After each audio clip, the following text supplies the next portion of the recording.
and we have halted already $56 billion of that. It's sometimes hard, once the money has already gone out the door, it's hard to get it back, but stopping it from going out the door is how we save the American people. $56 billion, and of course we're going to keep on working on that. Just today, Mr. President, we will announce 17 new anti-fraud actions that will total about a third of $1 billion, and that's added to the $230 billion that we've already uncovered. And I want to just talk for the benefit of the American people about why do we care so much about this? Because what I always try to remind people is that fraud has two victims. So to give one concrete example, there is a program that is administered by Medicaid, and that program ensures that low-income moms and low-income babies have access to neonatal care. Now, I think most Americans probably share my view that this is one of the great things about the United States of America, that if we see a baby and we see a young mother that requires help, we help our fellow Americans. That's a good thing. It's something that we should be proud of. And yet, there is a program that has defrauded the moms and the babies who benefit from these. You've gotten people who've gotten rich by setting up false companies that are providing false services. So who loses in that equation? Number one, of course, is the American taxpayer that is $230 billion poorer because of the fraud that this country has let go on. But I actually think most importantly is that we've seen that program run out of money.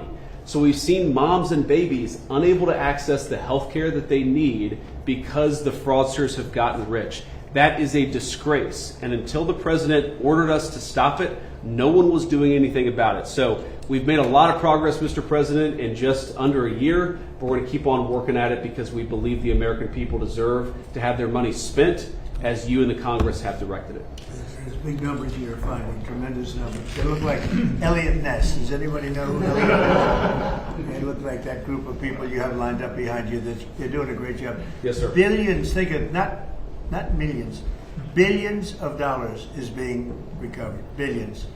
And you haven't seen anything yet. We have things happening that people aren't going to believe. The level of corruption and fraud that took place under the Biden administration was unprecedented.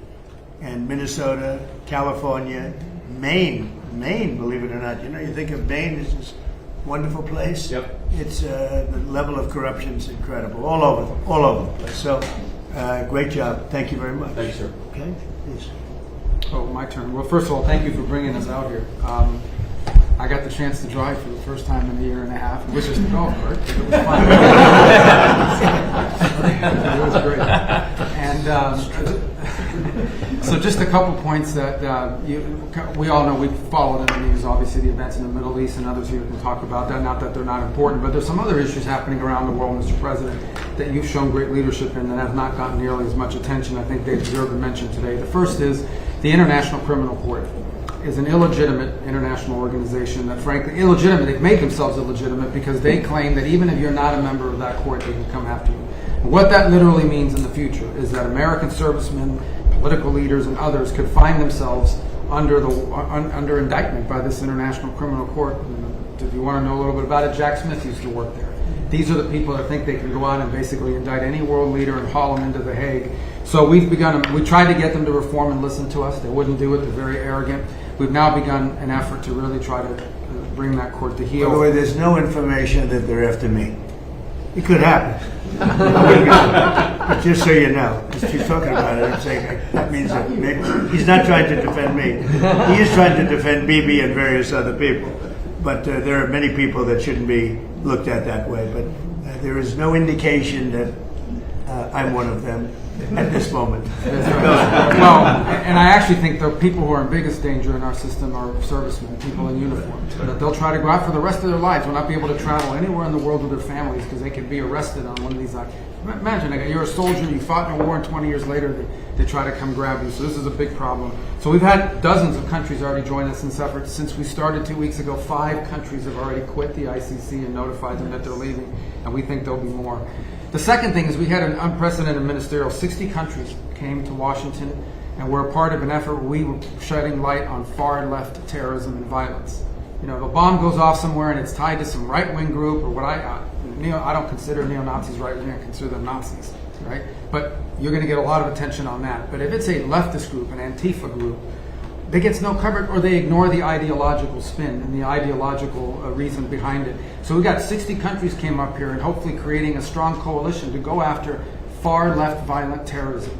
Go after it and call it by name, and I think we're building a very strong coalition there.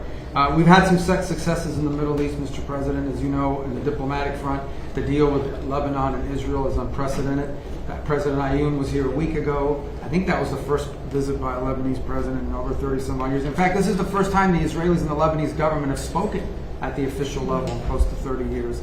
And that was thanks to your leadership. A lot of work to be done to keep that peace and build on it, but it's a real achievable. And of course, as you announced last night, Mr. President, this disarmament deal that you brought about with Steve and Jared's work on Hamas is another big step as well. It's something a lot of people thought would never happen. It needs to happen, but the fact they've even agreed to it is a real achievable.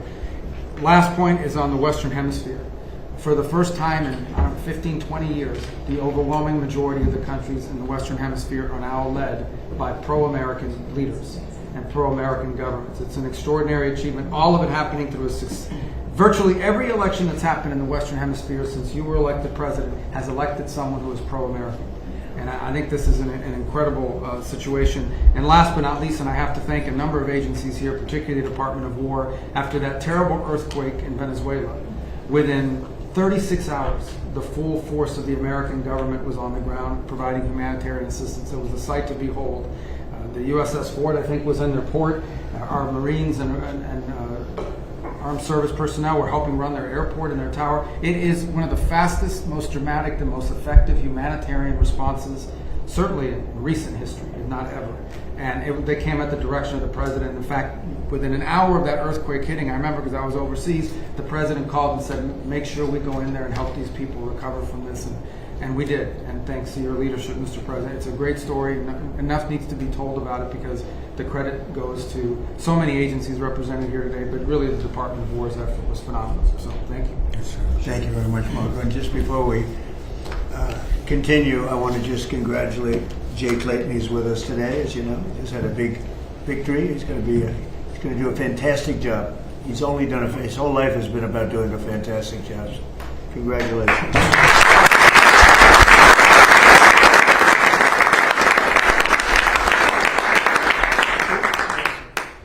Thank you, Mr. President, for the invitation, the opportunity to be here. It's an honor for the War Department to help run this facility. Also, from the food to the fence line, it's an honor to have you. And it's great Americans here and all around the country and all around the world who are the core of what keep us safe.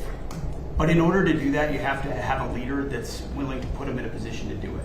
And that's my takeaway, Mr. President. Is sort of 3 points. One, it takes courage. 2, it takes restoring a spirit, which you have done. And 3rd, it takes investment, and not just an investment, but a generational investment. And I think people miss that. The courage it takes to seal the border, to say we're going to do it, and we're going to do it every single day, and we're going to do it on behalf of the American people. The courage to bomb the Houthis and say we will maintain freedom of navigation. I wonder why they're not involved in this conflict, the Houthis, even though they're a proxy of Iran, because they've felt the weight of American power for 45 days, and you had the courage to do that. The courage to do Midnight Hammer and conclude the 12-day war by obliterating their nuclear sites. Something other presidents had the option on their table to do, but they never pulled the trigger because of the complications, because of the challenges, because of the risk. Courage. The courage to take on the cartels and drug boats, and now forming the ACCC, the America's Counter Cartel Coalition, with all those friendly governments that Marco talked about who want to be shoulder to shoulder, not just with America, but with a bold, strong America with clear leadership.